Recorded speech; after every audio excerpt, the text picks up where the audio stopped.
नमस्कार, ये आकाशवाणी शिमला है। अब आप नीतू वर्मा से कोविड-19 पर विशेष समाचार सुनिए। कोविड मरीजों की संख्या फिर से बढ़ रही है, इसलिए श्रोताओं से अपील है कि कोई भी कोताही न बरतें। सुरक्षा उपायों का पालन करें और 45 वर्ष से ऊपर के सभी लोग बेहिचक टीका लगवाएं। सुरक्षित रहें और 3 आसान उपायों का पालन करें। मास्क पहनें, 2 गज की दूरी है जरूरी। सुरक्षित दूरी बनाए रखें, हाथ और मुंह साफ रखें।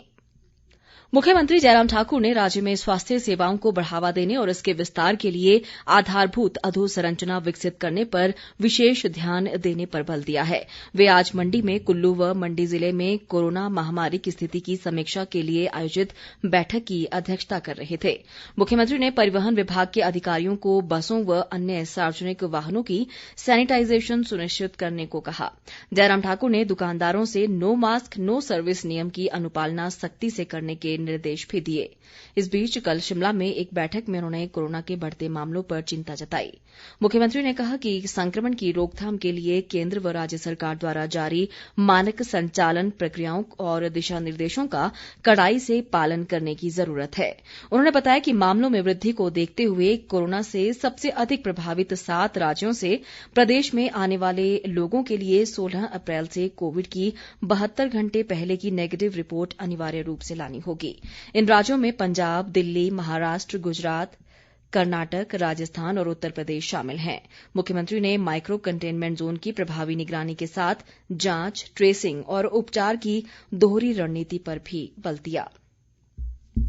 जयराम ठाकुर ने कहा कि कोरोना महामारी के संकट को देखते हुए प्रदेश सरकार ने नवरात्रों के दौरान श्रद्धालुओं को मंदिरों में आने की अनुमति प्रदान की है, लेकिन इस दौरान श्रद्धालुओं को सामाजिक दूरी बनाए रखते हुए फेस मास्क पहनकर पूजा व दर्शन करने की इजाजत होगी। उन्होंने कहा कि नवरात्रों के दौरान मंदिरों में लंगर, भंडारे व जगराते के आयोजन पर पूर्ण प्रतिबंध रहेगा। मुख्यमंत्री ने मंदिर प्रबंधन को सरकार द्वारा जारी की गई एसओपी का कड़ाई से पालन सुनिश्चित करने को भी कहा है। केंद्र सरकार ने कहा है कि टीका उत्सव के पहले दिन कल 27,69,000 लोगों को कोविड से बचाव का टीका लगाया गया। इनमें से 25,47,000 व्यक्तियों को टीके की पहली डोज दी गई, जबकि 2,22,000 से अधिक व्यक्तियों को दूसरा टीका लगाया गया। कल से शुरू हुआ टीका उत्सव 14 अप्रैल को संपन्न होगा।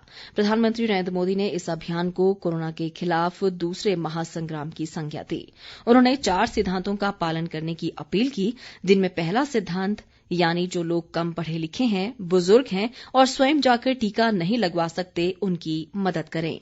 दूसरा, जिन लोगों के पास साधन नहीं है और जिन्हें जानकारी कम है, उनकी कोरोना के इलाज में सहायता करें। तीसरा, मैं खुद भी मास्क पहनूं और इस तरह स्वयं को भी सुरक्षित करूं और दूसरों को भी सुरक्षित करूं। उन्होंने कहा कि चौथी अहम बात यह है कि किसी को कोरोना होने की स्थिति में माइक्रो कंटेनमेंट जोन बनाने का नेतृत्व समाज के लोग करें। उन्होंने कहा कि जहां पर भी कोरोना का पॉजिटिव केस आया है, वहां परिवार व समाज के लोग माइक्रो कंटेनमेंट जोन बनाएं। देश में अब तक 10 करोड़ 45 लाख से अधिक कोविड के टीके लगाए जा चुके हैं। स्वास्थ्य मंत्रालय के अनुसार कल 29,33,000 से अधिक कोविड के टीके लगाए गए। कल 1,68,000 से अधिक कोविड के नए मामले सामने आए।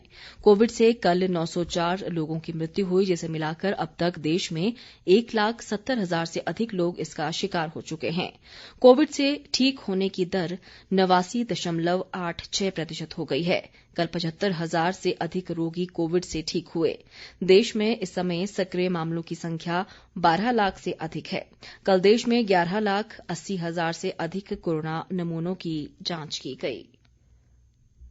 केंद्र ने देश में कोविड महामारी की स्थिति में सुधार होने तक रेमडेसिविर इंजेक्शन और इसे बनाने में काम आने वाले औषधीय तत्वों के निर्यात पर पाबंदी लगा दी है। स्वास्थ्य मंत्रालय ने कहा है कि भारत में कोविड महामारी के मामलों में अचानक तेज बढ़ोतरी दिखाई दी है और कोविड रोगियों के इलाज में काम आने वाले इंजेक्शन रेमडेसिविर की मांग भी बड़ी तेजी से बढ़ी है। इसी के साथ ये समाचार बुलेटिन समाप्त हुआ। नमस्कार।